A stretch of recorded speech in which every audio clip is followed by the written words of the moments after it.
সরকার আছে। আমরা দীর্ঘ 17 বছর আন্দোলন করেছি এদেশের মানুষের ভাতের অধিকারের জন্য, ভোটের অধিকারের জন্য, গণতান্ত্রিক পরিবেশ ফিরিয়ে আনার জন্য। আমাদের সে আন্দোলনের সফলতা পেয়েছি আমরা বিগত 5ই আগস্ট। এরপরে আমরা যখন বর্তমান অন্তর্বর্তীকালীন সরকার, বিগত সরকারের 15 বছরে এদেশের পিয়ন থেকে শুরু করে সচিব পর্যন্ত দলীয়করণ করে বিচার বিভাগ, প্রশাসন, পুলিশ বিভাগ সমস্ত সেক্টর নষ্ট করে ফেলে দেওয়া হয়েছে।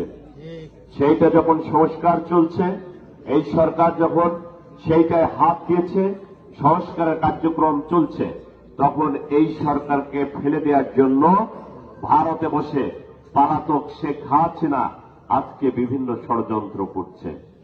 আপনারা দেখেছেন বাংলাদেশের একটিমাত্র রাজনৈতিক দল যারা বিগত 17 বছর ধরে এদেশের শিশু কিশোরদের, এদেশের স্কুল কলেজে আওয়ামী লীগের ঐতিহ্য নিয়ে বিভিন্ন গল্প কাহিনী রচনা করে শেখ মুজিবকে দেবতা এবং শেখ হাসিনাকে বাংলাদেশের আরেক দেবতা তৈরি করে পড়ানো হয়েছে।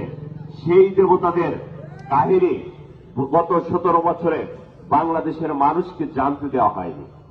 কি হয়েছিল 72-75 সালে, আর 17 বছর স্কুল কলেজে শুধুমাত্র তাদের গুণকীর্তনই করানো হয়েছে।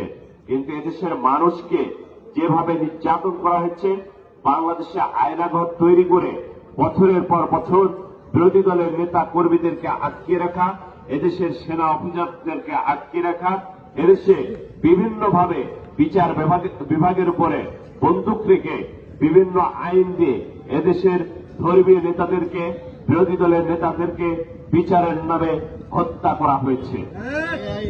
শুধু তাই না, 17 বছরের অপশাসন, দুঃশাসন এমন পর্যায়ে চলে গিয়েছিল যে কারণে গত 5 তারিখে শেখ হাসিনা বাংলাদেশ থেকে পালিয়ে যেতে বাধ্য হয়েছে। আপনারা জানেন এই শেখ হাসিনা ইতিপূর্বে সাক্ষাৎকার দিয়েছিলেন দেশ নেত্রী বেগম খালেদা জিয়াকে। মইনুল রোডের বাসভবন থেকে তাড়িয়ে দেওয়ার জন্য তিনি সাক্ষাৎকার দিয়েছিলেন। তাকে কবে সেনাবাহিনী ক্যান্টনমেন্টে যাওয়ার অপরাধে মামলা করেছিলেন? আসলে তো তিনি যেখানেই যান সেখানেই ষড়যন্ত্র করে। ষড়যন্ত্র ছাড়া তো শেখ হাসিনা ভালোভাবে বাংলাদেশের রাষ্ট্রীয় ক্ষমতায় কোনদিন এসেছে এটা নজির নাই। সেই মামলার কারণে তিনি সেদিন প্রতিজ্ঞা করেছিলেন বেগম খালেদা জিয়াকে ক্যান্টনমেন্ট থেকে বের করে দেবেন। তাই তিনি এক কাপড়ে বেগম খালেদা জিয়াকে ক্যান্টনমেন্টের বাসভবন থেকে বের করে দিয়েছিলেন। তার বাসা ভেঙে সেখানে বিডিআর বিদ্রোহে আর্মি অফিসারদেরকে কোয়ার্টার করে দিয়েছেন। অথচ আল্লাহর বিচার দেখেন, শেখ হাসিনা এক কাপড়ে পালিয়ে চলে গেছে। বেগম খালেদা জিয়া এদেশে জেল খেটেছে, এদেশেই থেকেছেন। বেগম খালেদা জিয়া বলেছিলেন, বাংলাদেশের বাইরে আমার কোনো ঠিকানা নাই, এদেশের মাটি মানুষ নেই, আমি বেঁচে থাকতে চাই, এদেশেই আমার ঠিকানা। তিনি এত অসুস্থ, তারপরও এই দেশের জনগণের জন্য দীর্ঘদিন জেল খেটেছে, কিন্তু পালিয়ে যায়নি।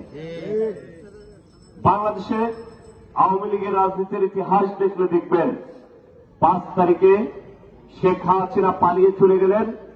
আবার 75 সালের 15 আগস্ট শেখ পরিবার যখন ঝাড়ে বংশে নির্বংশ হয়ে গেল, তখন শেখ মুজিবুর রহমানের লাশ ধানমন্ডির 32 নম্বরের সিঁড়িতে পড়েছিল।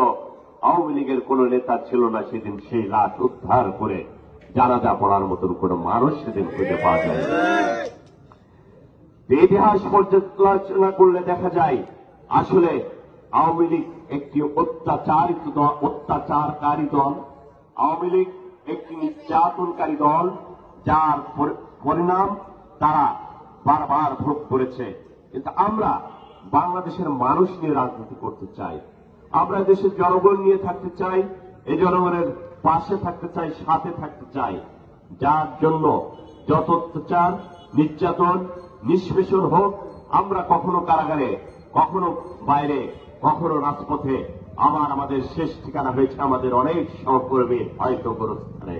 তবু আমরা আমাদের নেতা কর্মীরা কেউ বাংলাদেশ থেকে পালিয়ে যায়নি, বিদেশে বসে দেশের বিরুদ্ধে চক্রান্ত করেনি, ষড়যন্ত্র করেনি। আজকে শেষ পর্যায়ে আপনারা দেখেন এই সরকারের মাত্র সাড়ে তিন মাসের ভিতরে অনেকবার এই সরকারকে ফেলে দেওয়ার জন্য আওয়ামী লীগ চেষ্টা করেছে। কখনো আনসার বিদ্রোহের নামে, কখনো হিন্দু ভাইদেরকে দিয়ে এদেশে সংখ্যালঘু নির্যাতন হচ্ছে, ধর্ষণ হচ্ছে, বাড়িঘর ভাঙচুর হচ্ছে, চাঁদাবাজি হচ্ছে, এইসব অপপ্রচার চালিয়ে, কখনো বা গার্মেন্টস শ্রমিকদের দিয়ে, শেষ পর্যায়ে এসে এখন ইসকান নামক একটি সংগঠন দিয়ে সারা বাংলাদেশে আজকে আমরা শান্তিপূর্ণভাবে যে হিন্দু, মুসলিম, বৌদ্ধ, খ্রিস্টান সকলে আমরা ঐক্যবদ্ধভাবে মিলেমিশে বসবাস করছি, এইটার ব্যাঘাত ঘটানোর জন্য, সাম্প্রদায়িক উস্কানি সৃষ্টি করার জন্য, দেশে বিশৃঙ্খলা তৈরি করার জন্য আজকে ভারতে বসে শেখ হাসিনা পরিকল্পিতভাবে এই কাজগুলো করছে। এই পাড়ায় আমাদের সনাতন ধর্মাবলম্বী হিন্দু ভাই বোনেরা যারা আছেন, আপনাদের প্রতি আমার উদাত্ত আহ্বান থাকবেন, এই জঙ্গি সংগঠন ইসকনের সাথে যারা জড়িত আছে তাদেরকে আপনারা বয়কট করুন। আমরা চাই বাংলাদেশে